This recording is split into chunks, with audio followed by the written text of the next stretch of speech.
Olá, prazer estar aqui com vocês e mais essa live. Eu espero conseguir efetivamente essa semana fazer lives todos os dias e trazendo sempre assuntos que sejam interessantes e pertinentes para quem está na batalha, que está quase chegando, né, o momento de começar a fazer as provas de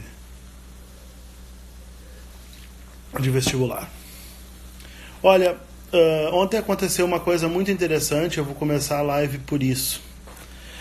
No intuito, nesse final, nessa reta de chegada para as provas, é muito comum a gente ter ideia assim de que, meu Deus, quanta coisa eu ainda tenho para fazer. E se preocupar muito mais com esse monte de coisa que a gente ainda tem para fazer e esquecer de tudo aquilo que a gente já vem fazendo. Então, especificamente, um aluno decidiu fazer o desafio. Estava indo bem, estava tudo certo. No domingo, que era a hora que ele deveria repetir a prova que ele fez durante a semana, ou seja, deveria ser um domingo bem bacana, onde ele teria tirado uma nota alta e teria visto e teria reforçado a lembrança dele das questões. Tudo conforme a gente tinha estruturado no desafio, a pessoa teve a seguinte ideia: opa, eu vou fazer uma mudança. Eu vou fazer a prova da outra semana. Porque aí, olha só, não é difícil de entender. Porque aí eu ganho uma semana. Eu estudei a prova de linguagem essa semana. E no dia do desafio, no domingo, eu pego a prova de naturezas e de matemática para fazer. E infelizmente, em fazendo isso, a pessoa não segue o desafio. E o que aconteceu? Esse aluno acabou se sentindo desconfortável, tendo uma pequena crise de ansiedade. Por quê? Porque o objetivo é que tu faça no domingo algo que te permite estar confortável. Se a pessoa não precisasse construir durante a semana a habilidade de tolerar a frustração de errar questões, não precisaria o desafio ser feito dessa forma. Poderia cada dia tu fazer questões de uma matéria. Então fica o meu alerta para as pessoas tentarem entender que tem muito pensamento e muita intelectualidade atrás do que é simples. Lembrem-se que as coisas simples, as soluções simples, às vezes são a última sofisticação. Quem olha um iPhone, por exemplo, que não tem botão nenhum, ou que antigamente tinha um botão, ele é uma coisa que quando foi revolucionário pela simplicidade. Mas para que aquela simplicidade acontecesse, muita tecnologia, muita sofisticação de pensamento teve que acontecer. Então, assim, para quem está na batalha do desafio, e eu gosto muito de saber como é que vocês estão, tentem entender que o desafio ele foi feito de uma forma específica para atingir um resultado específico. Qual o resultado? 1. Tu te acostume com as provas. 2, que tu saiba marcar. 3, que tu lide melhor que o tempo. 4, que tu te torne mais confiante no dia da prova. 5, que se cair a prova do ano passado, tu já tem um banco de questões baseado nas provas anteriores que fazem com que tu não tenha preconceitos e consiga ir melhor nas provas. Pessoal, tudo isso aí não acontece quando a gente começa a mudar a forma como o desafio é estruturado. Bem, esse é um assunto e eu acho que eu sempre gosto de tratar de mais de um assunto. Hoje vai ser uma live curta. O segundo assunto que eu queria tratar nessa live é o seguinte: é a importância da gente nessa reta final se focar muito mais naquilo que a gente fez de bom, se sentir assim, ó. É claro que eu levo a sério prova, pessoal. Eu fico ansioso, eu fico nervoso. Eu sempre fui assim. Existem as pessoas que não levam nada a sério e existem as pessoas que levam tudo a sério.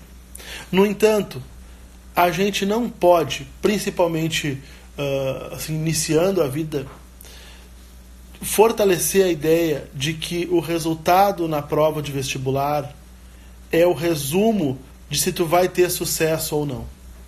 Se tu vai ser alguém na vida ou não, se tu vai entrar ou não na tua universidade, realizar os teus sonhos. Cara, não é assim. O que tu tem que fazer?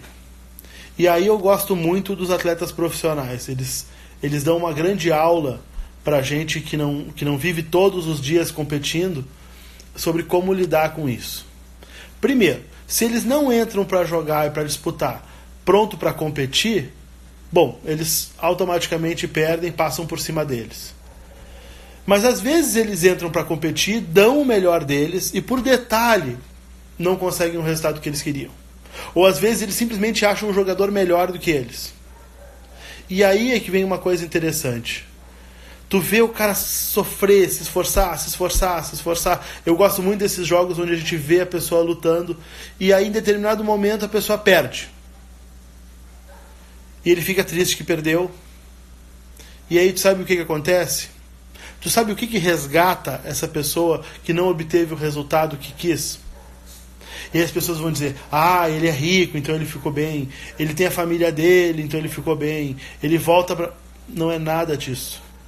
Tudo isso ajuda, mas o que efetivamente resgata ele quando ele está sozinho no caminho de casa é a consciência que ele tem de que ele fez um grande trabalho. De que ele fez tudo aquilo que ele podia fazer. E aí vem uma coisa importante. Fazer tudo o que tu pode fazer não é ser perfeito o tempo todo. Olha só, vamos se libertar do conceito de perfeição. Vamos fazer o melhor possível todos os dias. Vamos ser consistentes. Vamos ser interessados.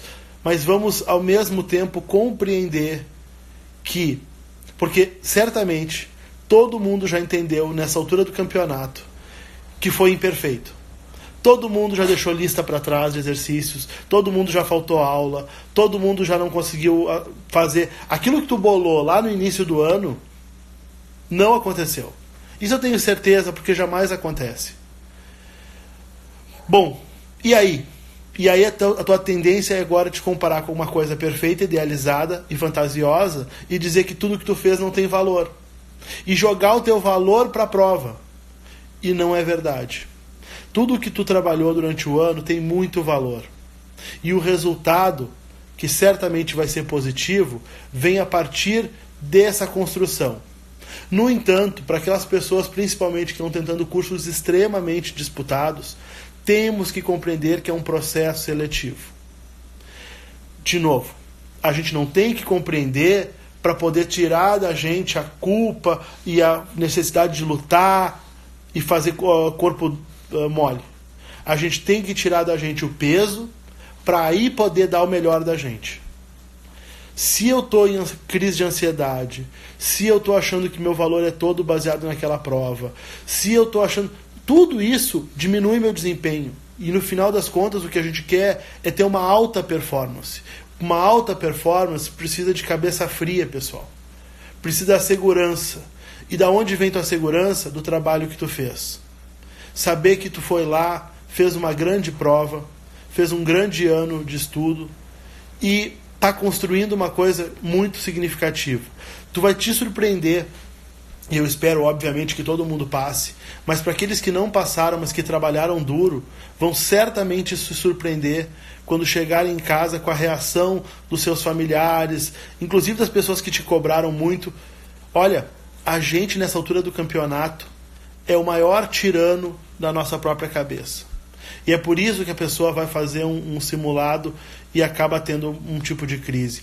Porque a pessoa não consegue ser com ela, o estudante não consegue ser consigo mesmo, tão gentil, tão amável, como ele seria com qualquer amigo, familiar ou pessoa na mesma situação dele. Olha, teu colega acerta 14 questões e erra uma. E aí tu olha pra ele e diz, cara, como tu foi bem nessa lista, que coisa sensacional. Pô, tu vai passar. Aí tu faz a outra lista e tira o mesmo resultado que ele. O que tu pensa em relação a ti mesmo? Tu só pensa obsessivamente sobre a questão que tu errou. Aí tu te sente inferior, tu te sente mal. Olha como é que tu pensa em relação a ti mesmo e olha como é que tu pensa em relação ao colega. Isso não leva ninguém a alta performance. É obtida à base da chibata, à base da maldade, à base do desdém e da humilhação. A ideia de que era assim que se fazia as coisas é uma ideia muito antiga, pessoal. Uma ideia da década de 70, 80. Hoje a gente sabe que a gente precisa criar para nós, em volta de nós, na nossa própria cabeça, um ambiente de mindfulness, um ambiente de amor e de carinho, onde a gente se sinta impelido a enfrentar os desafios, a tentar ser mais do que a gente é. Cara, quando tu vai pro edge, pra ponta da tua zona de conforto, pra ser mais do que tu é, pra saber mais, tu te coloca em situações aonde tu vai passar dificuldade, aonde tu vai te sentir humilhado, aonde tu vai, porque tu tá no limite daquilo que tu sabe. Quem tá sempre dentro da sua zona de conforto nunca erra nada, nunca faz confusão, mas também não evolui, não cresce. E honestamente, nessa idade e em qualquer idade, a graça da vida é crescer. Eu vou acabar essa live de hoje com uma entrevista que eu assisti muito interessante, que eu vou pedir para a produção colocar em algum lugar, que é o seguinte, eu peço, eles não põem, mas não tem problema, pessoal, a vida é assim, a vida é difícil, para estudante e para quem está aqui do outro lado da tela também. Deixa eu dizer para vocês, olha que interessante, é um psiquiatra em Wall Street que ficou famoso por ser o psiquiatra das estrelas, assim. Então ele era o psiquiatra de presidentes dos Estados Unidos, psiquiatras de grandes banqueiros, psiquiatras de por exemplo, do Barack Obama, do Bill Clinton, psiquiatra do Warren Buffett, do Bill Gates. Eles todos iam no mesmo cara. O cara era o cara da moda, e foi o cara da moda durante... Um dizia que era bom e dizia pro outro, então quando tu se tornava um milionário, pessoa super importante nos Estados Unidos, tu passava aí nesse psiquiatra. Era uma grife. E esse cara teve a chance de acompanhar, um velhinho, teve a chance de acompanhar a vida de alguns dos presidentes, alguma dessas pessoas, durante 30, 40 anos, uma vez por semana, os caras iam lá contar e fazer o seu tratamento psicoterápico. Esse num programa, que era o programa que eu estava assistindo. E o entrevistador pergunta para ele o seguinte: senhor, o senhor teve a chance de ter essa janela, essa fechadura para enxergar dentro da vida e dos detalhes da vida dessas pessoas que o mundo inteiro admira, de algumas dessas pessoas. O que foi que tu aprendeu com isso? Que tu poderia passar para mim e para minha audiência, e que eu tô aqui tentando repassar então para os alunos? E ele responde, faz uma pausa dramática e ele responde o seguinte: cara, o que eu aprendi é que a felicidade é super avaliada. E o entrevistador fez uma cara assim de, né? Porque tu falar que a felicidade não é a coisa mais importante da vida torna todo mundo contra ti. Experimenta fazer isso. Pega isso e testa no jantar da tua casa hoje pra te ver como é que tua família vai reagir. E aí ele continua, ele diz: olha, deixa eu explicar. As pessoas que a gente admira não são pessoas que tiveram uma vida sempre feliz. São pessoas que sofreram, que fizeram, montaram empresas, quebraram empresas, foram eleitos, mas perderam eleições, passaram em provas, reprovaram em provas, aprenderam conteúdos e não aprenderam. É muito difícil e sofrido, por exemplo, fazer um vestibular para medicina, pessoal. E muito sofrido e difícil fazer o curso de medicina, e muito sofrido e difícil ser médico. Não tem nada a ver com ser feliz. Existem grandes momentos de felicidade? Claro que sim. Claro que sim. Mas a felicidade não é o fundamental para se ter uma vida onde a gente olhe para trás e diga: puxa, que coisa incrível que eu construí, que incrível as chances que eu corri, e mesmo assim, quantas pessoas eu beneficiei, quantas pessoas eu pude mudar a vida. São essas as coisas importantes da vida, pessoal. A pessoa que nasce com uma herança e aí compra carro chique, e aí ele é feliz e compra roupa e nada acontece de problema, em geral, são pessoas que a gente fica assim, não tem nada para acrescentar. Então, quando vocês sentirem que estão no limite, que estão cansados, saibam que vocês estão no caminho para se tornar pessoas melhores. E saibam que uma vida incrível não é uma vida o tempo todo feliz. É uma vida de enfrentamento. Saibam também respeitar a si mesmo, como vocês respeitam os outros. E saibam evitar crise de ansiedade e tentem, na medida do meu desafio, segui-lo e não inventar, porque senão vocês podem ter dificuldades. Olha, eu estou aqui, a gente, como eu sempre digo, tenta trazer assuntos novos, a gente nunca sabe qual dessas lives vai falar o assunto exato que vai mudar o teu vestibular e talvez a tua vida e o teu entendimento das coisas. Por isso a gente tenta de um lado e tenta de outro. Deixa nos comentários se você gostou, deixa nos comentários se você já se sentiu como eu tenho dito. Olha, talvez não tenha sido tudo aquilo que a gente quer essa live, eu sempre saio daqui achando que eu podia ter tido ideias muito melhores, mas eu tenho certeza, para quem está aqui, para quem vai assistir nas próximas 24 horas, que é muito melhor estar aqui do que não fazer nada para ter um resultado fantástico nos vestibulares e depois levando esses conhecimentos para a vida. Um grande abraço, muito obrigado para o João, para a Amanda, para a Gabriela, para todo mundo que está aí, pessoal. Muito, muito obrigado.